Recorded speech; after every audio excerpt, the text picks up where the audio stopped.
Let me tell you a story about an ancient philosophy that still speaks to us across the centuries, a way of thinking that emerged in the painted colonnades of Athens, where philosophers in simple robes would gather to discuss the nature of a good life, the meaning of virtue, and how we might find tranquility in a world that so often feels turbulent and uncertain. This philosophy is called Stoicism, and tonight, as you rest here in the quiet darkness, I want to share with you its gentle wisdom, the ideas that have comforted countless people through the ages, from Roman emperors to enslaved servants, from ancient merchants to modern seekers of peace. There is something deeply soothing about Stoic thought, something that feels like coming home to a part of yourself you may have always known but never quite put into words. Imagine, if you will, ancient Athens in the 3rd century before the Common Era. The city is alive with philosophical schools, each offering its own vision of how to live well. The Academy of Plato still stands, teaching about eternal forms and the realm of ideas. The Lyceum of Aristotle continues his tradition of systematic inquiry into every subject imaginable.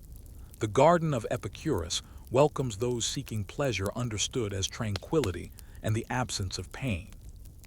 And then there in the painted colonnade, the Stoa Poiko, a new voice begins to speak. This colonnade, this stoa with its painted walls depicting scenes from Greek mythology and history, gives its name to the philosophy that will be born there. A merchant named Zeno, having survived a shipwreck that cost him his fortune, finds himself in Athens with nothing but questions about how to live. He studies with various teachers, absorbing ideas from the cynics about self-sufficiency, from the academics about logic and knowledge, from older philosophical traditions about the nature of the cosmos. And slowly, he begins to develop his own synthesis, his own answer to the question that has driven him since he lost everything in that storm at sea. Zeno begins teaching in the Stoa Poiko because, as a foreigner in Athens, he cannot afford to rent one of the established schools.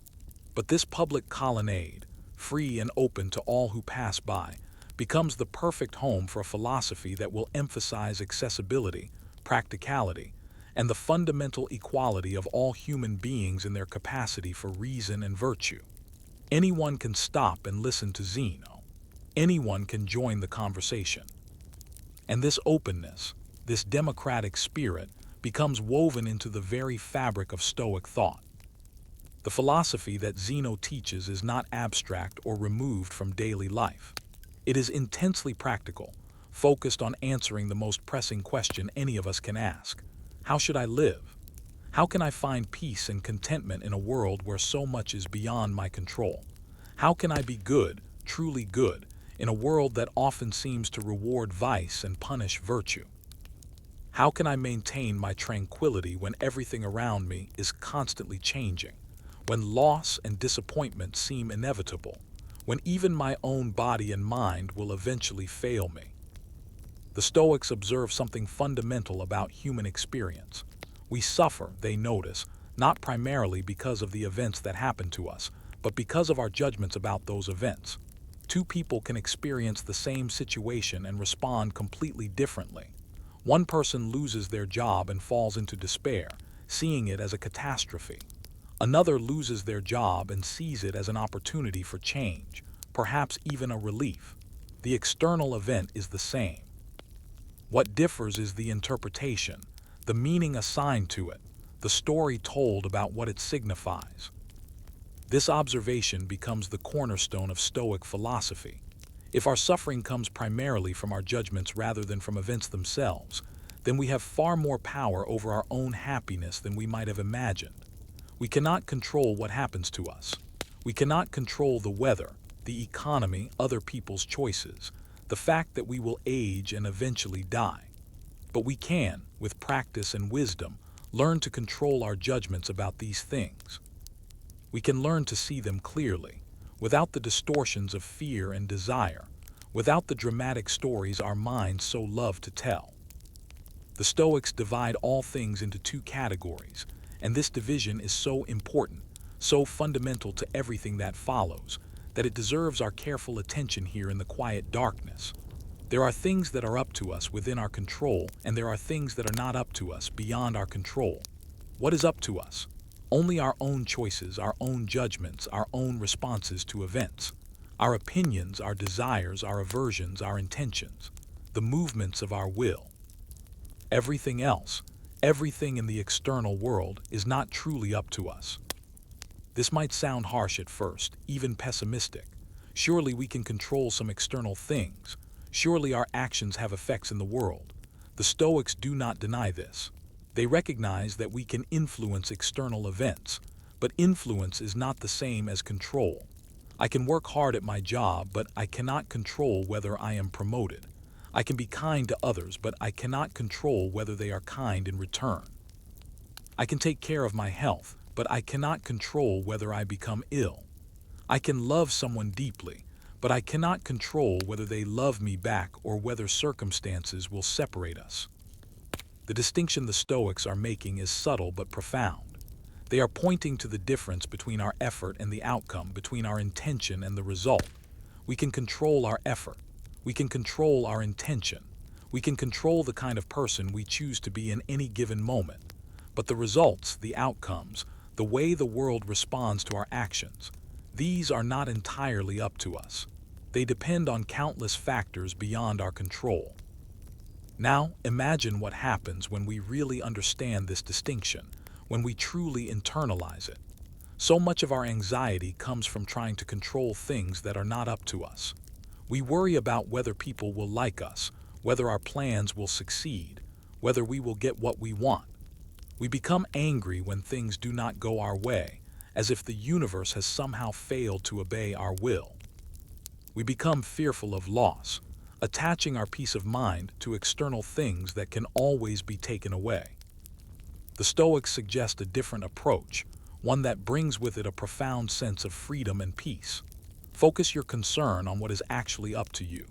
Pour your energy into being good, into making wise choices, into responding virtuously to whatever happens. Let go of your attachment to outcomes.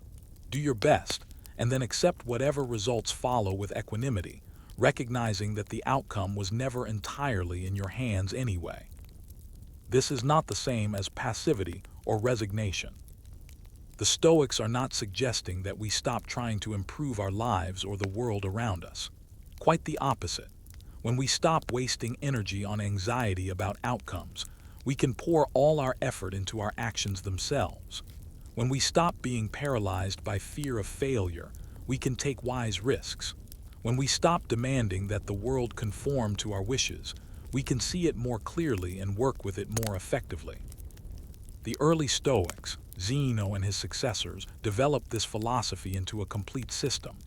They studied logic, learning to think clearly and avoid the fallacies that lead us into error. They studied physics, by which they meant the study of nature, the cosmos, the fundamental structure of reality. And they studied ethics, the art of living well, which was always the true goal toward which the other studies pointed. In their physics, the Stoics saw the universe as a single, interconnected whole, infused with a rational principle they called logos. This is a Greek word with many meanings: reason, logic, proportion, the word or speech that expresses thought. For the Stoics, the logos is the organizing intelligence of the cosmos, the rational structure that runs through all things, connecting them in a vast web of cause and effect. The universe, in the Stoic view, is not random or chaotic. It is rational through and through, even when we cannot see or understand the reason behind events. You and I, the Stoics taught, participate in this cosmic logos. We are not separate from nature but part of it. The rational principle that orders the stars and the seasons also lives in us as our capacity for reason. When we think clearly, when we act rationally, we are aligning ourselves with the fundamental nature of the cosmos. We are, in a sense, thinking the thoughts of the universe itself. This idea gives rise to one of the most beautiful concepts in Stoic thought, the notion that we are all cosmopolitans, citizens not just of our particular city or nation, but of the cosmos itself. The same rational nature that we possess, every human being possesses. We are all brothers and sisters, all part of the same universal community. Our loyalty should not be limited to our tribe or nation. We are members of the human family, and indeed, of the larger family of all rational beings. This cosmopolitan vision was radical in the ancient world and remains challenging today. It means that no human being should be alien to us. The stranger, the foreigner, the person from a different culture or class shares with us the most important thing, the capacity for reason and virtue. We all face the same fundamental challenges. We all must learn to use our rationality to live well. We are all subject to the same laws of nature, the same inevitable experiences of loss and change. Zeno taught for many years in the painted colonnade, and his teachings attracted followers who would develop and refine his ideas. After Zeno came Cleans, a former boxer who supported himself by drawing water at night so he could study philosophy during the day. Cleans wrote hymns to Zeus, beautiful poetic expressions of Stoic ideas, seeing the divine as the rational principle governing all things. After Cleans came Chrysippus, whose brilliant systematization of Stoic logic and ethics was so important that it was said if the gods used logic, they would use the logic of Chrysippus. These early Stoics, the founders of the school in Athens, established the framework of ideas that would later be adapted and expressed by Stoics in Rome, where the philosophy would reach perhaps its fullest flowering. But already in these early days, the core insights were present. Virtue is the only true good. External things are indifferent, neither good nor bad in themselves. What matters is how we use them, how we relate to them. Wisdom means understanding what is up to us and what is not. Justice means treating all people as fellow members of the universal community. Courage means facing difficulty without being ruled by fear. Temperance means maintaining proper proportion in our desires and aversions. The goal of life for the Stoics is eudaimonia, a Greek word often translated as happiness, but perhaps better understood as flourishing or living well. Eudaimonia is not a fleeting feeling of pleasure. It is a stable state of being, the condition of a person who is living in accordance with nature, exercising their rational capacity excellently, making wise choices, responding virtuously to whatever life brings. The Stoic understands that this flourishing does not depend on wealth or poverty, health or sickness, fame or obscurity. It depends entirely on the quality of one's character, the excellence of one's choices. A person can be flourishing while imprisoned, while ill, while facing death itself, as long as they maintain their virtue, their rationality, their inner freedom. And conversely, a person surrounded by luxury and comfort can be miserable if they are ruled by vice, by irrational fears and desires, by the constant anxiety of trying to control what cannot be controlled. This is a deeply liberating insight, though it may take time to fully appreciate it. It means that your well-being, your deepest happiness, is not at the mercy of fortune. It cannot be taken from you by circumstances. It can only be surrendered by you, through your own choices to abandon reason and virtue. The tyrant can imprison your body but cannot touch your capacity to choose your response with wisdom and dignity. Poverty can take your possessions but cannot take your integrity. Even death, which will eventually come to all of us, cannot harm the person who has lived well, who has cultivated virtue, who has used their time on earth to become good. As Stoicism developed through the centuries, it traveled from Athens to Rome, carried by teachers and students, by books and conversations, spreading through the Mediterranean world. In Rome, it found particularly fertile ground. The practical Roman temperament, less interested in abstract speculation than the Greeks, appreciated the Stoic emphasis on ethics and daily practice. Stoicism became the philosophy of Roman statesmen, of lawyers and administrators, of thoughtful people trying to live well in a complex and often corrupt society. It is in Rome that we encounter the Stoics whose writings have come down to us most completely, whose voices we can still hear clearly across the centuries. There is Seneca, the wealthy advisor to emperors, writing letters of philosophical guidance to his friend Lucilius, essays on how to live with wisdom and tranquility. There is Epictetus, who was born into slavery and even after gaining his freedom lived simply, teaching students in his small school about the path to inner freedom. And there is Marcus Aurelius, the philosopher emperor, writing private meditations to himself during military campaigns, reminding himself of Stoic principles in the midst of enormous power and responsibility. These three voices, so different in their circumstances, all express the same fundamental Stoic insights, adapted to their particular situations. Listen to how Epictetus describes the foundation of Stoic practice. He says that we must constantly distinguish between what is ours and what is not ours. Our body is not truly ours. It was given to us and will be taken away. Our property is not truly ours. It can be lost or stolen. Our reputation is not truly ours. It depends on the opinions of others. Even our loved ones are not truly ours. They are free beings who will live their own lives and eventually die. What then is ours? Only our faculty of choice, our capacity to use our reason well or badly, to respond to impressions virtuously or viciously. Epictetus tells us to treat everything external as if we are borrowing it temporarily. Your body is on loan to you. Your possessions are like items borrowed from a friend. Your loved ones are with you for a time, but they belong to themselves and to nature, not to you. When something is taken away, whether by loss or death or change, do not say, "I have lost it," but rather, "I have returned it." The universe that gave it to you has taken it back. Why should you be angry or devastated? You are always only a temporary custodian. This might sound cold or detached, but Epictetus does not mean for us to love less or care less. He means for us to love more wisely, more clearly, without the possessive clinging that turns love into suffering. When you kiss your child goodnight, he suggests, remind yourself that this is a mortal being, that nothing in nature is permanent. Not to make yourself sad, but to make yourself present, grateful, clear-sighted. To love your child fully in this moment, knowing that all moments pass, rather than taking their presence for granted or being so anxious about future loss that you cannot enjoy the present.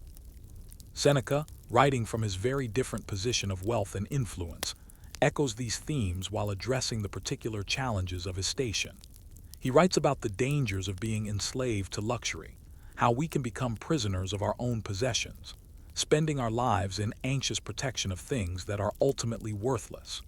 He writes about the shortness of life and how most people waste it, constantly postponing the things that matter most, always preparing to live rather than actually living. In one of his most powerful essays, Seneca asks us to consider how we spend our time. If someone stole even a small amount of money from us, we would be angry and pursue them. Yet we allow others to steal our time constantly, and we even give it away freely to anyone who asks.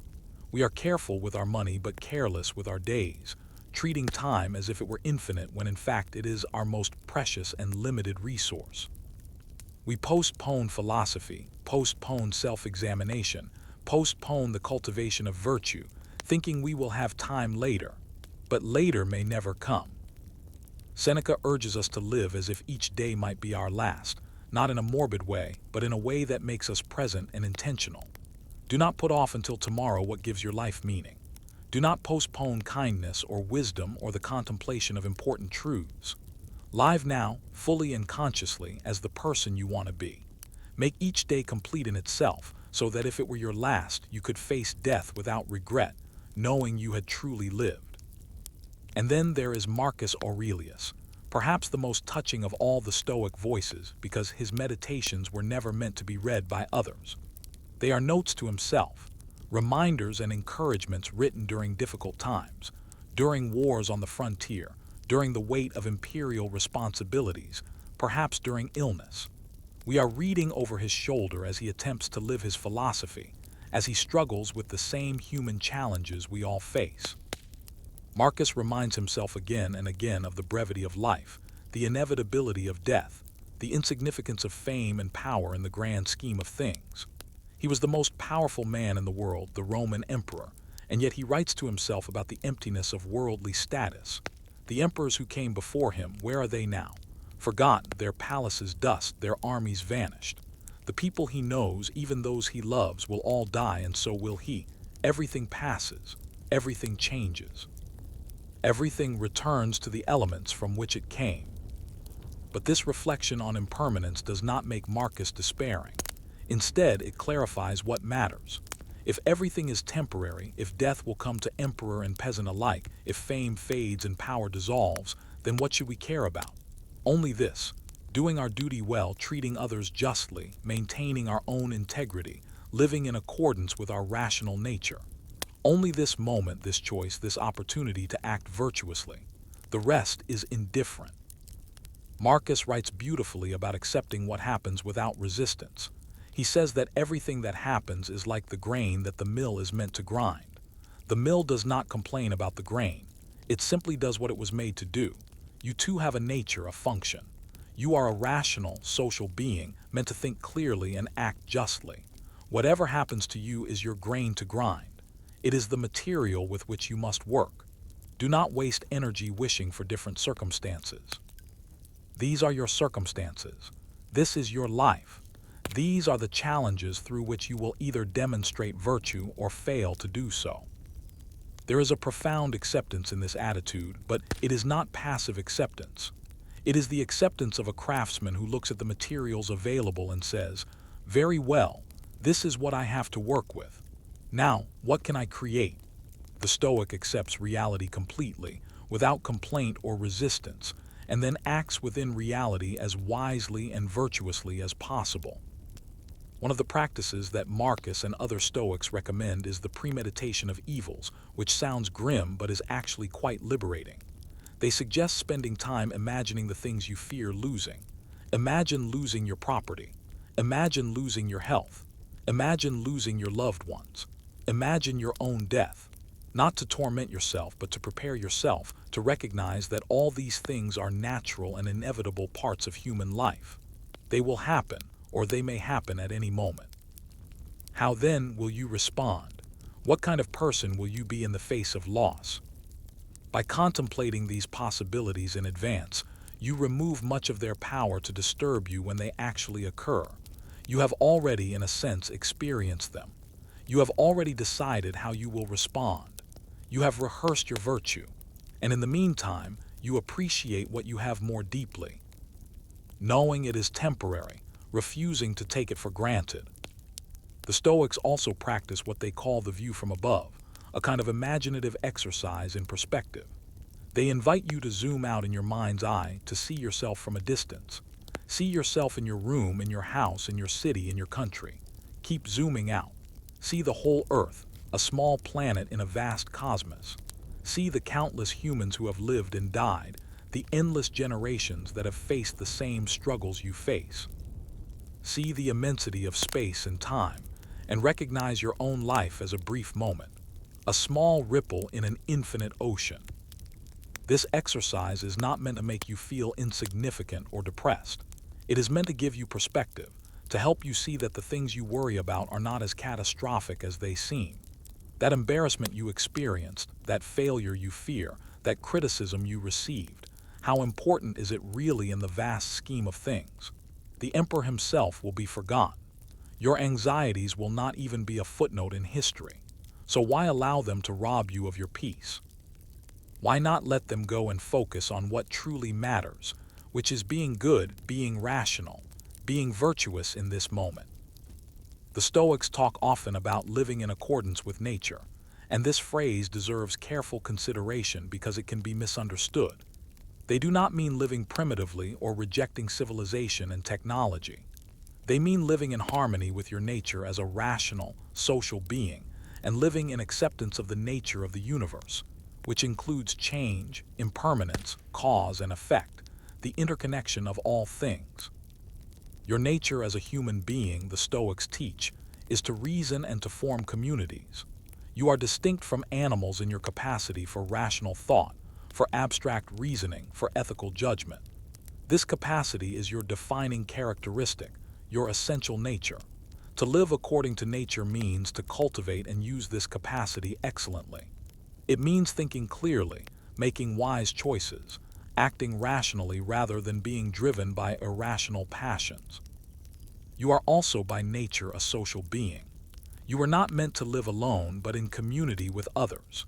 Your well-being is tied to the well-being of the whole. Just as a hand is part of a body and exists for the sake of the body, you are part of the human community and exist partly for the sake of that community. To live according to nature means to recognize this interconnection, to act for the common good, to treat others with justice and kindness, not merely because it serves your interests, but because it is your nature to do so. Living in accordance with the nature of the universe means accepting that everything changes, that everything is subject to cause and effect, that nothing lasts forever. It means not fighting against the natural order, not demanding that reality be different from what it is.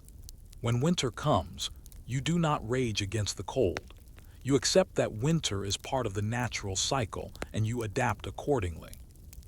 In the same way, when difficulties come in life, when loss arrives, when circumstances change, the Stoic accepts these as part of the natural order and adapts with wisdom and virtue.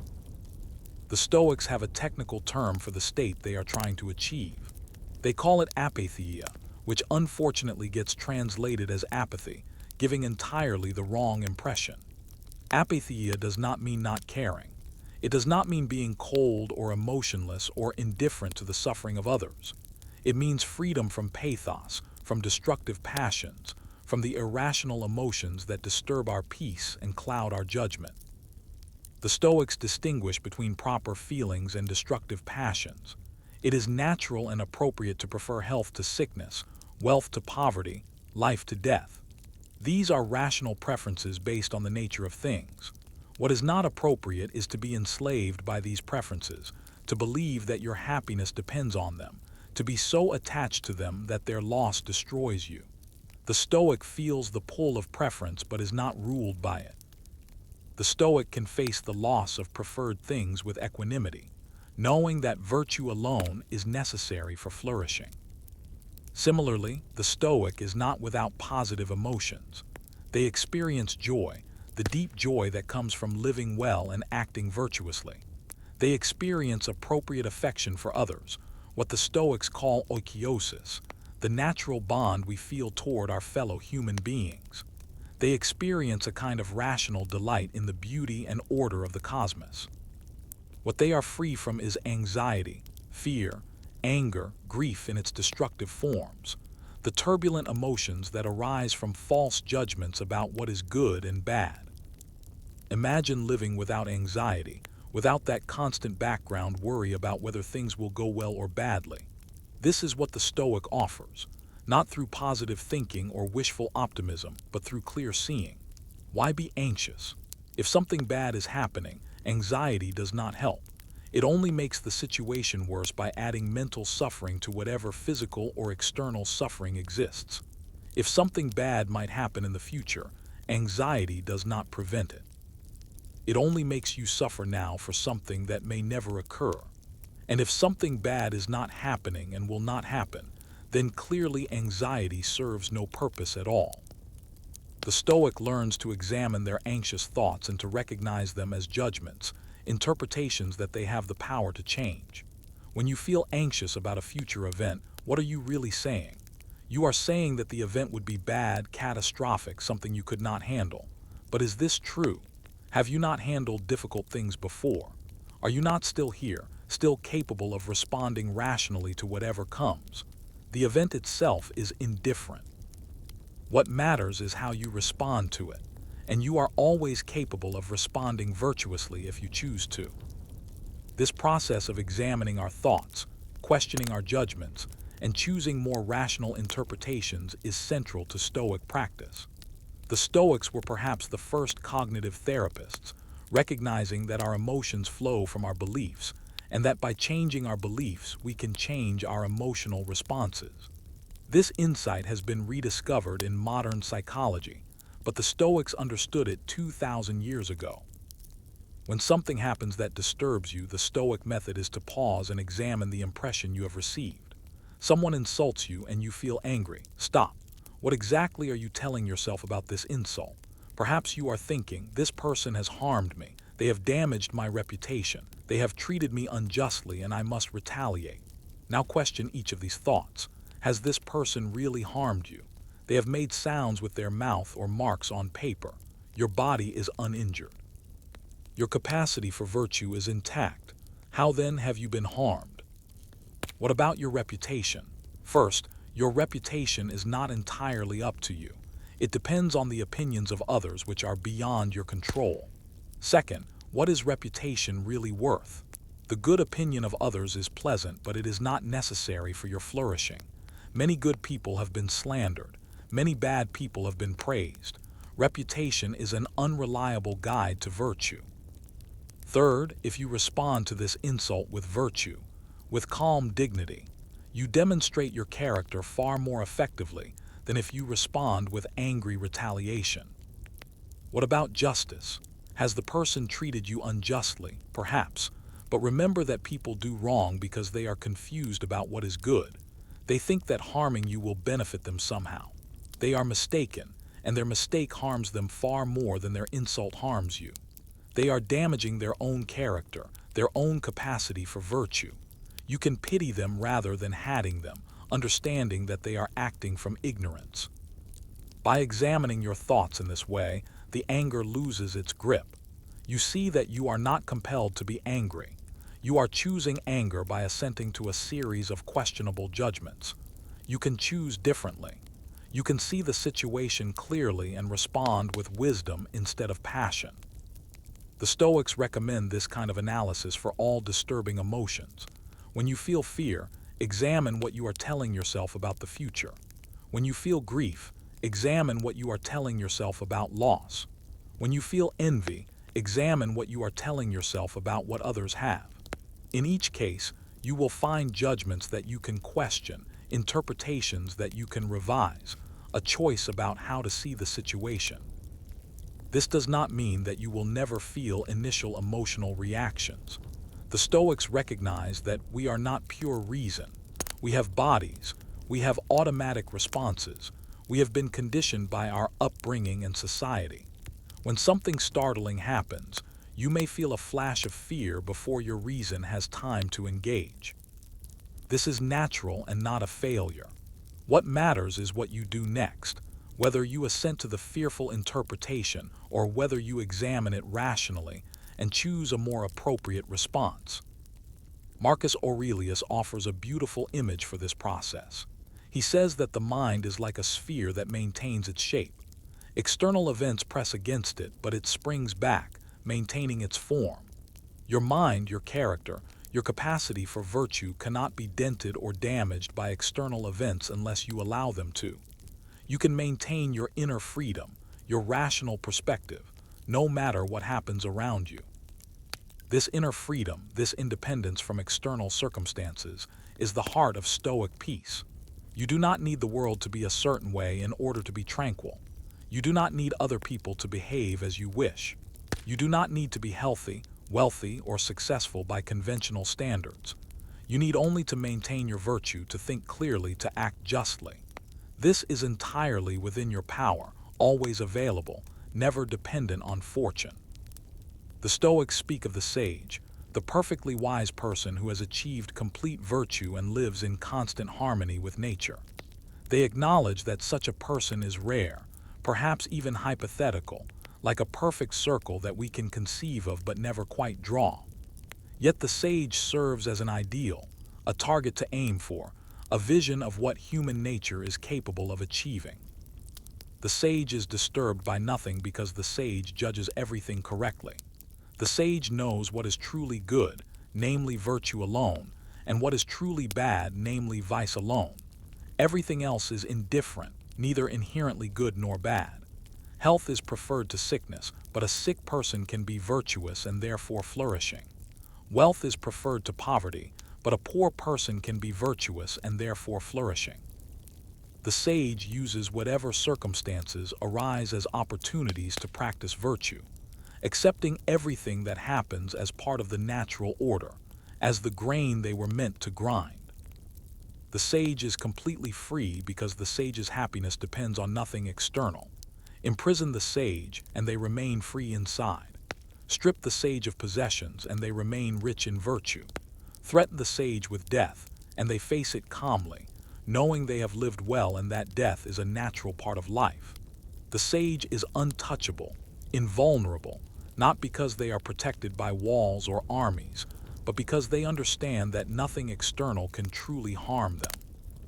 Most of us are not sages, and the Stoics knew this.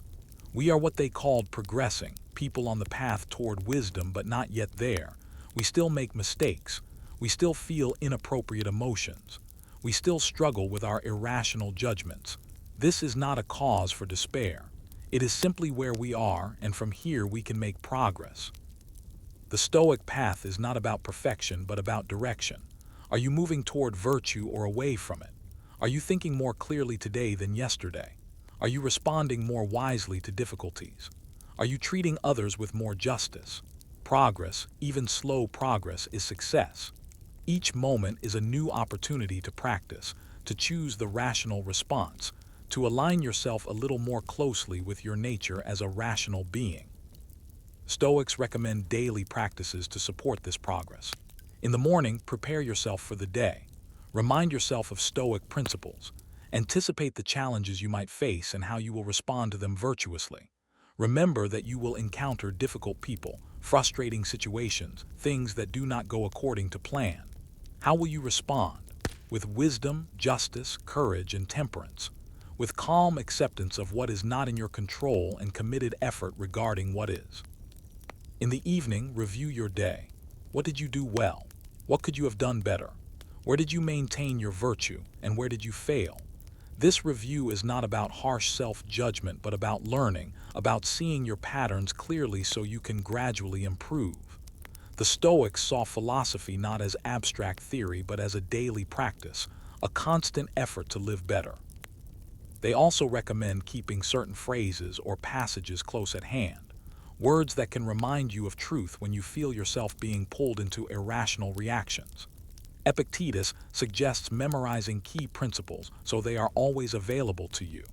When you face difficulty, you can recall the distinction between what is up to you and what is not. When you feel disturbed by events, you can remember that it is not events themselves, but your judgments about them that disturb you. When you are tempted to complain, you can remember that everything external is borrowed and must be returned. These reminders serve as anchors, points of stability when the mind begins to spin out into anxiety or anger or despair. They bring you back to clarity, back to your center, back to the rational perspective that is always available if you can remember to adopt it. Over time, with practice, these rational responses become more automatic, more natural. You find yourself pausing before reacting, questioning your initial judgments, choosing more wisely how to interpret and respond to events. The Stoics also emphasize the importance of contemplating death, not morbidly but as a way of putting life in perspective and living more fully. Death is the one certainty, the one thing that will definitely happen to each of us. Everything else is uncertain, but death is sure. It may come today or in 50 years, but it will come. Given this certainty, how should you live? What matters in a life that will end? When you truly internalize the reality of death, many things that seemed important lose their urgency. That social embarrassment, that professional setback, that minor inconvenience, how much do they matter when you remember that you will die? How much time should you waste on resentment or worry or the pursuit of things that cannot ultimately satisfy? Death clarifies what matters, which is living well in the time you have, being virtuous, treating others justly, maintaining your integrity. The Stoics point out that death is natural as birth. Every living thing that comes into existence will also pass out of existence. This is not a tragedy, but simply the nature of things. The universe creates and destroys in an endless cycle, and you are part of that cycle. Your atoms were part of other things before they were part of you, and they will be part of other things after. You are a temporary configuration, a wave rising briefly from the ocean and then falling back into it. Marcus Aurelius reflects on how everyone who dies, from the powerful emperor to the unknown peasant, ends up the same. Death is the great equalizer. It comes to the virtuous and the vicious, to the brilliant and the foolish, to the loved and the despised. Given this equality in death, what sense does it make to inflate your own importance or to envy others their status? You are all heading to the same destination. The only question is what kind of person you will be on the journey. The Stoic attitude toward death is neither seeking it nor fearing it. Suicide is not generally recommended except in extreme circumstances where continuing to live would require acting viciously. But neither should death be feared. It is natural and inevitable. When it comes, if you have lived well, you can face it calmly, even gratefully, as a rest after labor, a return to the natural state from which you came.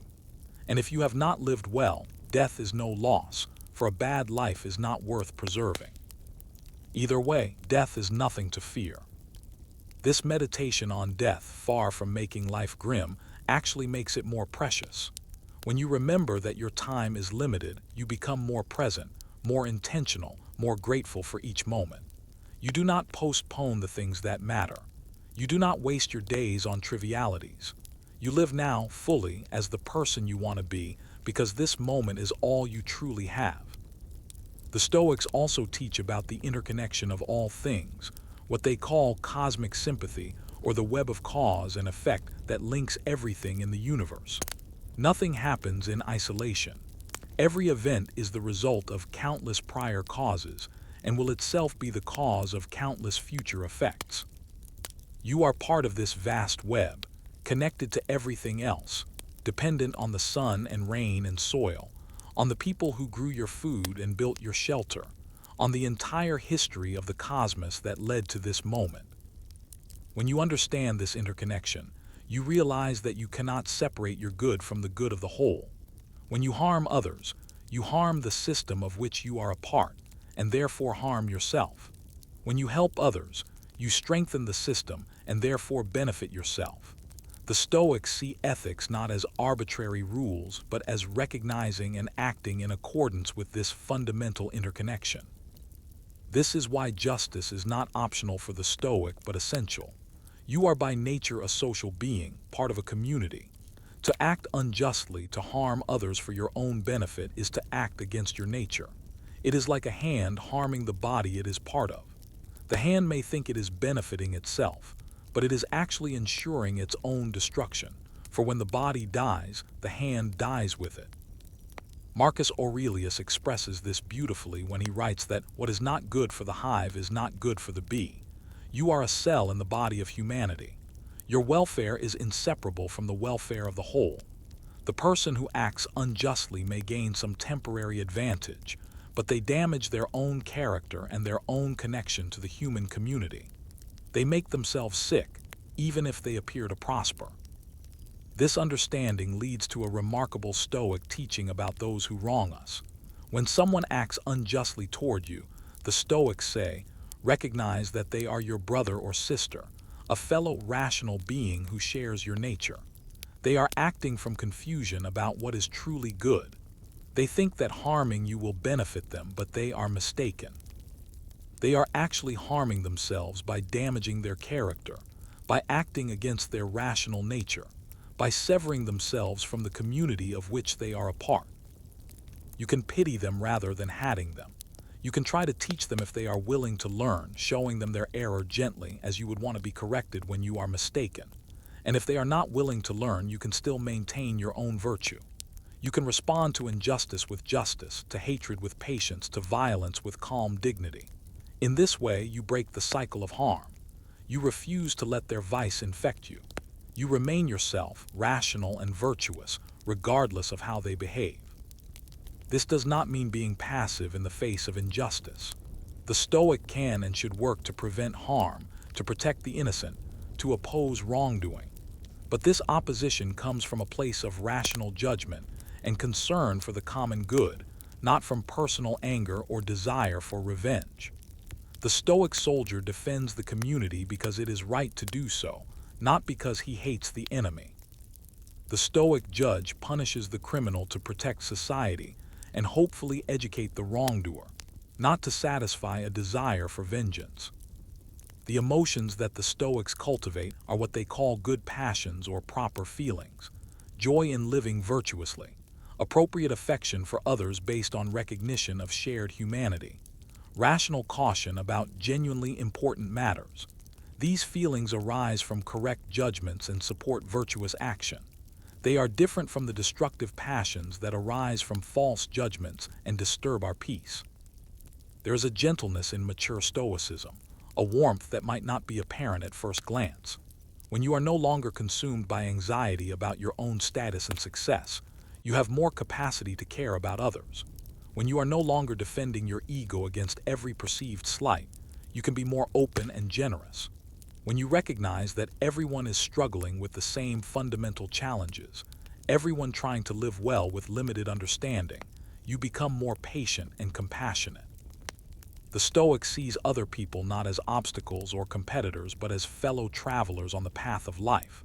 When someone annoys you with their ignorance, remember that you too are ignorant in many ways. When someone frustrates you with their mistakes, remember your own mistakes. When someone seems to be acting badly, consider whether you fully understand their situation and their reasons. Give them the benefit of the doubt. Recognize their humanity. This does not mean being naive or allowing yourself to be harmed. You can be wise about people's limitations and protect yourself appropriately while still maintaining goodwill toward them. You can set boundaries while recognizing that the person whose behavior requires those boundaries is still a human being deserving of basic respect. You can oppose someone's actions while understanding that they are doing what seems right to them based on their current level of understanding. Epictetus tells a story about this. He says that when someone wrongs you, they are like a person who thinks something crooked is straight. They are perceiving reality incorrectly. You do not become angry at someone for having poor vision. You might pity them or try to help them see more clearly, but anger would be inappropriate. Similarly, when someone acts unjustly, they have confused perception about what is good. Your appropriate response is not anger but patient clarity, helping them see if possible, maintaining your own vision if not. The Stoic practices extend beyond formal meditation into every aspect of daily life. Every interaction is an opportunity to practice virtue. Every challenge is an opportunity to practice acceptance and wise response. Every moment of pleasure is an opportunity to practice moderation and appreciation without attachment. Every moment of pain is an opportunity to practice endurance and maintaining perspective. When you eat, you can practice gratitude for the food and all the people and processes that brought it to you. You can practice moderation, eating what you need without excess. When you interact with others, you can practice patience, justice, kindness. When you work, you can practice excellence in your chosen role, doing what needs to be done with full attention and care. When you rest, you can practice being present, enjoying the moment without guilt or restlessness. The Stoics see life as a role in a play. You did not choose which role you would have, but it is your responsibility to play it well. You might have been cast as a ruler or a servant, as healthy or sick, as wealthy or poor. These are the circumstances, the given conditions. What matters is not which role you have, but how you play it. Can you play the poor person with dignity? Can you play the wealthy person without arrogance? Can you play the sick person with courage? Can you play the healthy person with gratitude and appropriate use of your health? This metaphor of life as a play captures something important about the Stoic attitude. There is a certain lightness to it, a recognition that your role is temporary, that the whole drama is not ultimately as serious as it feels from inside it. You can commit fully to your role, giving it your best effort, while simultaneously maintaining a kind of philosophical distance, remembering that it is just a role, that your true self is the actor, not the character. Marcus Aurelius reminds himself that life is like a play, and whether it is long or short, you can exit when you wish. He does not mean this as encouragement to suicide, but as a reminder that you always have a choice, always have your freedom. You are not trapped. Even in the most constrained circumstances, you retain the capacity to withdraw your assent, to maintain your inner fortress, to refuse to judge as bad what is merely happening. As you rest here now, in the darkness and quiet, these ancient ideas may be settling into your mind like gentle snow, covering the landscape of your thoughts with a soft peace. The Stoics offer you a path to tranquility that does not depend on changing your circumstances, but only on changing your perspective, your judgments, your relationship to events. You cannot control what happens, but you can control how you respond. You cannot control what others do, but you can control your own choices. You cannot control whether you are healthy or sick, wealthy or poor, praised or blamed, but you can control whether you maintain your virtue through all these changes. And that virtue, that excellence of character, that rational and just response to whatever life brings, is sufficient for your flourishing. It is all you need to live well. The world will continue to be the world, with all its changes and uncertainties, its losses and gains, its pleasures and pains. But you can stand in the middle of all this flux like a rock in the ocean, letting the waves wash over you without being moved, maintaining your stability not through rigidity but through deep rootedness in truth, in nature, in reason. You can be both fully engaged with life and simultaneously free from being controlled by it. This is the promise of Stoicism, the ancient gift that still speaks to us today. Inner peace is possible. Freedom is possible. A good life is possible, regardless of your circumstances. Not through escape or denial, but through clear seeing, through accepting reality as it is while choosing your response with wisdom, through recognizing what is truly in your control and letting go of everything else. And so, as this long contemplation draws to a close, let these ideas rest with you. Let them work in the deeper regions of your mind as you drift toward sleep. You are part of the rational cosmos. You have within you the capacity for virtue. You can choose in each moment to respond wisely to whatever arises. This is your power, your freedom, your path to peace. The Stoics discovered this truth thousands of years ago, and it remains true tonight, here, now for you.